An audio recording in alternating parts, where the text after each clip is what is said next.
Okay, Sunday morning ಬೆಳಗ್ಗೆನೇ ಎದ್ದಿದ್ದೆ, oats soak ಮಾಡಿದ್ದು ಓಟ್ಸ್ ತಗೊಂಡು. ಇವಾಗ ಆಲ್ರೆಡಿ 8 o'clock ಆಗ್ತದೆ. ಹೊಟ್ಟೆ ಹಸಿತಾ ಇದೆ. ಯೂಶ್ವಲಿ ನಾನು ವರ್ಕೌಟ್ ಟೈಮಲ್ಲಿ ಇವಾಗ ಅರ್ಧ ವರ್ಕೌಟ್ ಮುಗಿಸ್ತಾ ಇದ್ದೇನೋ, ಅದಕ್ಕೆ ಹೊಟ್ಟೆ ಹಸಿತಾ ಇದೆ. ಓಕೆ, ಓಟ್ಸ್ ತಿನ್ಬಿಟ್ಟು ಇವತ್ತೇನು ಮಾಡೋಣ ನೋಡೋಣ. Let's go. ನಾವು ಎಲ್ಲಿದ್ದೀವಿ ಅಂದರೆ ಭಾರತಿ ಸಿಟಿ. 10 ಕಿಲೋಮೀಟ್ರು.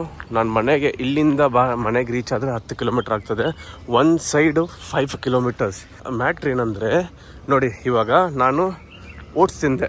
ಎಷ್ಟು ಗ್ರಾಮ್ಸು? 100 grams ಆಫ್ ಓಟ್ಸ್ ತಿಂದೆ. 25 grams ಪ್ರೋಟೀನ್ ಸಿಕ್ತು ನನಗೆ ಅದರಲ್ಲೇ.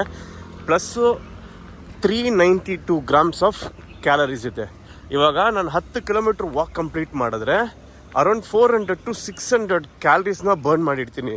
ಹಂಗಂದರೆ ನಾನು ತಿಂದಿರೋ ಕ್ಯಾಲರೀಸ್ನ ಆಲ್ರೆಡಿ ನಾನು ಬರ್ನ್ ಮಾಡಿಬಿಡ್ತೀನಿ ಮನೆಗೆ ಹೋಗೋಷ್ಟಿಗೆ. ನನಗೆ ಉಳಿದಿರೋದೇನು 25 grams ಆಫ್ ಪ್ರೋಟೀನ್. ಅರ್ಥ ಆಯ್ತಾ? ಅದೇ ಥರ ನಾನು ಜಿಮ್ಗೆ ಹೋಗೋಕ್ಕೆ ಮುಂಚೆ ಡೈಲಿ ಪ್ರೋಟೀನ್ ತಿನ್ಕೊಂಡು ಹೋಗ್ತೀನಿ. 25 grams of protein, same 100 grams of ಓಟ್ಸಲ್ಲಿ. ವರ್ಕೌಟ್ ಮಾಡಿದ್ರೆ 300 to 400 grams of calories burn ಆಗ್ತದೆ. ಸೊ ದಟ್ ನಾನು ವರ್ಕೌಟ್ ಮಾಡುವಾಗಲೇ ಆ ಕ್ಯಾಲರೀಸ್ ಬರ್ನ್ ಮಾಡಿಬಿಡ್ತೀನಿ. ನನಗೆ ಸಿಗೋದೇನು 25 grams ಆಫ್ ಪ್ರೋಟೀನ್ ಮಾತ್ರನೇ. ಅದರಲ್ಲಿಡೋ ಮೆಗ್ನೀಷಿಯಮ್, ಪೊಟ್ಯಾಷಿಯಮ್ಸ್ ಎಲ್ಲ ಸಿಗ್ತದೆ. ಸೊ ದಟ್ ನಿಮ್ಗೇನಾದರೂ ಮಸಲ್ ಬಿಲ್ಡ್ ಮಾಡಬೇಕಂದ್ರೆ ಈ ಒಂದು ಮೆಥಡ್ ಯೂಸ್ ಮಾಡಿ. Before going for gym have an oats, protein oats ತಿನ್ಬಿಟ್ಟು ಹೋಗ್ರಿ. So that it will be a very good thing to build your muscle.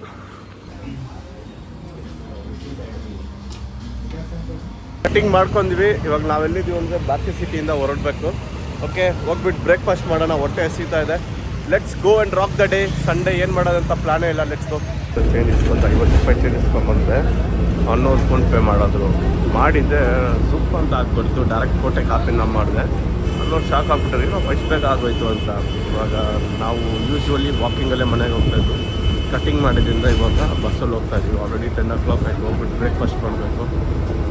ಸಿಲ್ಕೊಂಡು ನಾವಿಲ್ಲಿ ಬೆಲ್ಲಲ್ಲಿ ಕ್ರಾಸಲ್ಲಿ ನಿಂತಿದ್ದೀವಿ. ನಮ್ಮ ಪುಳಿಪ್ ಊಟಾಗಿ ಬಂದಿರೋದು ನಮ್ಮನ್ನ ಪಿಕ್ ಮಾಡೋಕ್ಕೆ ಇವಾಗ.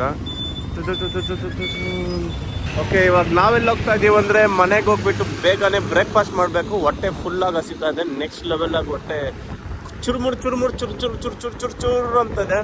Let's go and have the breakfast. ಅದು ಮುಂಚೆ ಫ್ರೆಶ್ ಅಪ್ ಆಗಬೇಕು. ಕಟಿಂಗ್ ಮಾಡಿದ್ದೀನಿ ಬರೀ. ಓಕೆ, ಫ್ರೆಶ್ ಅಪ್ ಆಗಿದ್ದಾಯಿತು. ಇವಾಗ ನಾವು ಬೆಳಗ್ಗೆನೆ ಪ್ರೋಟೀನ್ ಕುಡಿತಾ ಇದ್ದೀವಿ. ಪ್ರೋಟೀನ್ ಕುಡಿದ್ಬಿಟ್ಟು ಬ್ರೇಕ್ಫಾಸ್ಟ್ ಮಾಡಬೇಕು. ಹೊಟ್ಟೆ ಸಹಿತ. Let's go. ಕುಡಿದಿದ್ದೆ. ನಾವು ಬ್ರೇಕ್ಫಾಸ್ಟ್ ಮಾಡ್ತಾ ಇರೋದು ದೋಸೆ, ಸಬ್ಜಿ ದೋಸೆ, ಫುಲ್ಲಿ ಪ್ರೋಟೀನ್ಡ್ ದೋಸೆ. ನಾವು ಇವತ್ತೇನು ಕೆಲಸ ಮಾಡಿಲ್ಲ. ಚೆನ್ನಾಗಿ ಮನೇಲೇ ನಿದ್ದೆ ಮಾಡ್ತಾ ಇದ್ದೆ ಸ್ವಲ್ಪ ಹೊತ್ತು. ಆದರೆ ನಿದ್ದೆನೇ ಬಂದಿಲ್ಲ, ಸುಮ್ಮನೆ ಮಲ್ಕೊತಾ ಇದ್ದೆ. ಇವಾಗ ಲಂಚಿಗೆ ಬಂದಿದ್ದೀವಿ. ಮೊಟ್ಟೆ ಬೇರೆ ಖಾಲಿ ಹಾಕ್ಬಿಟ್ಟಿದೆ. ಇವಾಗ ಚಿಕನ್ ತಿನ್ಕೊಂಡು ಅದಾದಮೇಲೆ ಮೊಟ್ಟೆ ಇಸ್ಕೊಂಡ್ಬಂದು ಅದನ್ನ ಸಪ್ರೇಟಾಗಿ ತಿನ್ನಬೇಕು. ಸಕ್ಕದಾಗಿ ಮಟನ್ ಸಾರು ವಿತ್ ಚಿಕನ್ ತಿಂತೋಗ್ತಾ ಇದೀವಿ. ಅಂದರೆ ಫ್ಯಾಕ್ಟ್ರಿಗೆ ಹೋಗ್ಬಿಟ್ಟು ಕ್ರಿಕೆಟ್ ಆಡೋಣ ಅಂದ್ಬಿಟ್ಟು. ಅವಾಗ ಸ್ವಲ್ಪ ಡೈಜೆಸ್ಟ್ ಆಗ್ತದೆ. ಓಕೆ, ಇನ್ನೊಂದು ಬಾಲ್ ಕಲ್ದಾಕಿ ಬಾಯ್ಸ್ ಜೊತೆಗೆ ಫುಲ್ ಕ್ರಿಕೆಟ್ ವೈಬ್ಸ್ ಆಡ್ತಾ ಇರೋದು. ಫುಲ್ ಜಾಲಿ ಆಗಿದೆ ಗುರು. ಇದೇ ಥರ ನೀವು ಕ್ರಿಕೆಟ್ ಆಡ್ರಿ, ತುಂಬ ಚೆನ್ನಾಗಿದೆ. ನ್ಯಾಚುರಲ್ ಆಗಿ ಗೇಮ್ ಆಡೋದು ತುಂಬ ಕಡಿಮೆ ಆಯಿತು. ಸೊ ದಟ್ ನೀವು ಆಡೋಕ್ಕೆ ಟ್ರೈ ಮಾಡಿರಿ. ನಾವಿವಾಗ ಎಲ್ಲಿ ಹೋಗ್ತಾ ಇದ್ದೀವಿ ಅಂದರೆ ಕಣ್ಣೂರಿಗೆ ಹಾಲು ತೊಗೊಂಬರೋಕ್ಕೆ. ಹೋಗ್ಬಿಟ್ಟು ಸೊಸೈಟಿಯಿಂದ ಹಾಲು ಕ್ಯಾಚ್ ಮಾಡ್ಕೊಂಬರ್ಬೇಕು. ನಾವು ರೀಚ್ ಆಗಿದ್ದೀವಿ ಕಣ್ಣೂರು ಸೊಸೈಟಿಯಲ್ಲಿ. ಇಲ್ಲೇ ಹಾಲು ಕೊಡೋದು. 1 ಲೀಟ್ರ್ 50 ರೂಪಾಯಿ, ಬಟ್ ಕ್ವಾಲಿಟಿ ಆಗಿರ್ತದೆ. 2 ಲೀಟ್ರ್ 100 rupees. ಫ್ಯಾಕ್ಟ್ರಿಯಿಂದ ಇವಾಗ ಹೊರಡ್ತಾ ಇದ್ದೀವಿ. ನಾವೆಲ್ಲ ಹೋಗ್ತಾ ಇದ್ದೀವಿ ಅಂದರೆ ಇವಾಗ ಮೊಟ್ಟೆ ಇಸ್ಕೊಳಕ್ಕೆ. ಮೊಟ್ಟೆ ಇಸ್ಕೊಂಡು ಡೈರೆಕ್ಟ್ ಮನೆಗೆ ಹೋಗ್ಬಿಟ್ಟು boiled egg with boiled vegetables ತಿನ್ಬಿಟ್ಟು ವಾಕಿಂಗ್ ಹೋಗೋಣ. Let's go. ಓಕೆ, ಇವಾಗ time to dinner with vegetable, boiled vegetable, boiled egg, dosa, mutton ಸಾರು. ಸಾಕದಾಗಿ ಬ್ಯಾಟಿಂಗ್ ಮಾಡಿಬಿಟ್ಟು ವಾಕ್ ಹೋಗೋಣ.